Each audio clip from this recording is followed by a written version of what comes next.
이번 여행은 혼자 여행이었습니다. 따라서 렌터카를 빌리기에 너무 많은 경제적인 부담이 들어서 버스나 기차를 이용하기로 했었어요. 그런데 제가 주로 보고 싶었던 여행지는 와인 산지였습니다. 이런 곳들은 대중교통으로 가기에는 불편한 점이 많았습니다. 그래서 투어 프로그램을 이용하기로 했었어요. 아비뇽 숙소에서 투어 프로그램을 찾아본 결과 한국인이 운영하는 프로그램과 또 현지인 가이드가 운영하는 프로그램, 이 두 종류로 나눠지더라고요. 둘 다 장단점이 있었는데 한국인이 운영하는 프로그램은 당연히 한국어로 풍부한 설명을 해주기 때문에 여행 내용이 알찰 수 있었고, 그러나 단점은 비용이 좀 비쌌어요. 현지인 투어 프로그램은 영어나 프랑스어로 진행을 합니다. 영어가 유창하신 분이라면은 가이드가 하는 내용을 충분히 잘 이해하시고 더불어 외국인 분들과도 친구가 되어서 더 즐거운 시간을 보낼 수 있을 것 같습니다. 그러나 저는 영어가 그렇게 유창하지 못하기 때문에 사실 가이드가 하는 설명을 잘 알아듣지 못했어요. 더군다나 프랑스식 발음이 약간 섞여 있어서 더 알아듣기도 힘들었고요. 그러나 영어를 잘하신 분들께는 이 프로그램이 아주 좋을 것 같습니다. 왜냐하면 가격 또한 앞에서 말씀드렸던 프로그램보다는 조금 더 저렴한 면이 있었던 것 같습니다. 저는 아비뇽에서 머물렀고, 아비뇽 바로 근교에 있는 와인 산지인 샤토네프 뒷바프라는 곳을 한번 둘러보고 싶었습니다. 검색 결과 와인 투어 프로그램이 포함되어 있고, 그리고 아비뇽 주변에 아주 아름다운 마을들을 함께 둘러볼 수 있는 프로그램을 선택을 했습니다. 투어 당일 아침이 되면 약속 장소인 아비뇽 관광사무소 앞에 모입니다. 그곳에는 여러 나라에서 온 관광객들이 자신의 가이드를 기다리고 있는데요.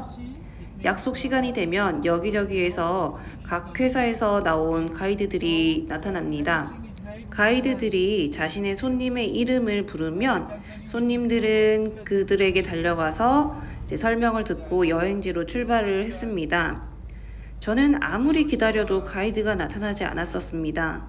여차저차 여행은 출발을 하게 되었습니다. 차량으로 가보니 8명 정도가 탈 수 있는 미니밴이 준비가 되어 있었고요. 차량은 의외로 깨끗하고 잘 정비되어 있었습니다. 투어 손님은 제 옆에 있던 남자분과 저 단 둘이었습니다. 아주 프라이빗한 여행이 되었습니다. 운이 좋다고 할 수 있겠죠?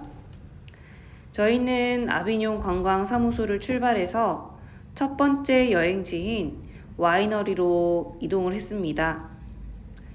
이동을 하면서 가이드가 프랑스식 억양이 약간 섞인 영어로 여러 가지 설명을 해주었습니다. 첫 번째 첫인상이 좋지 않았지만 그래도 열심히 하려는 태도와 친절한 웃음으로 여행객을 맞아주어서 조금씩 신뢰는 다시 회복을 하고 있었습니다. 첫 번째 방문지는 샤토네프 뒷바프라는 곳의 와이너리인 샤토 포르티아라는 곳입니다. 이곳으로 이동하는 동안 창밖으로 본 풍경이 너무 아름다웠는데요. 제가 방문했던 때는 5월이었습니다. 날씨가 아주 맑고, 그런데 조금 이제 걱정이 되는 것은 프랑스 남부가 이때 아주 더웠다는 뉴스가 있었습니다. 그래서 너무 건조해서 화재도 많이 나고 또 가뭄도 심했다고 하는데요. 현지인들도 지구 온난화를 걱정할 정도였습니다. 그렇지만 이제 외국인으로서 경치는 너무 좋고 또 날씨도 너무 좋아서 여행하기에는 아주 좋았습니다.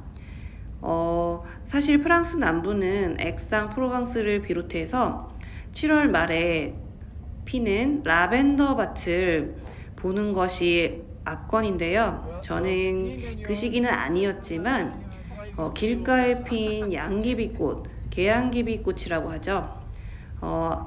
초록색 풀에 빨간색 계양귀비 꽃이 나풀거리는 모습이 너무 좋았습니다. 샤토네프 뒷바프가 어떤 곳인지 간략하게 설명을 해보겠습니다. 샤토네프 뒷바프는 교황의 새로운 성이라는 뜻을 가지고 있다고 합니다. 아비뇽 유수라는 역사적인 사건 다 들어보셨죠? 프랑스 왕인 필리프 4세가 교황청의 권위를 누르기 위해서 교황을 로마로 돌려보내지 않고 아비뇽에서 머물도록 한 사건인데요. 68년 동안 7명의 교황이 아비뇽에서 머물렀다고 합니다. 교황 요한 12세는 샤토네프 뒷바프 마을을 교황의 여름 별장으로 사용했다고 합니다. 그래서 이곳에서 포도나무를 재배하고 본격적으로 와인을 만들어내기 시작했다고 하는데요. 그때부터 시작된 이 와인은 전 세계인이 마셔보고 싶어하는 명품 와인으로 자리를 잡을 수 있었습니다. 샤토네프 뒷바프 와인은 그르나슈나 시라 등을 포함한 13가지 종류의 포도 품종을 블렌딩해서 만드는 것을 원칙으로 합니다. 그래서 복합적이면서도 묵직한 와인의 맛을 느낄 수가 있습니다. 와인의 맛을 나타내는 데에는 포도 품종 또한 중요한 요소가 되긴 하지만 땅의 성질이라던가 바람, 그리고 습도, 태양 등 여러 가지 복합적인 환경적인 요소 또한 굉장히 중요한 요소가 됩니다. 이곳에서 중요한 환경적인 요인 2가지는 바로 자갈과 바람입니다. 이 샤토네프 뒷바프의 포도밭에서는 크고 둥근 자갈이 깔려있는 것을 많이 볼 수 있는데요. 남부지방의 뜨거운 태양빛을 이 자갈이 잘 머금고 있다가 밤에도 열기를 내뿜으면서 포도가 잘 익을 수 있게 만들어줍니다.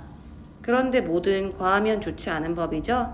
이 잘 달구어진 이 열기가 과하게 포도나무에 전달되지 않도록 북서쪽에서 불어오는 이 차가운 건조한 바람, 즉 미스트랄이 이 돌의 열기를 식혀주기도 합니다. 그래서 균형을 잘 이룬 포도가 생산되게 되는 것이죠.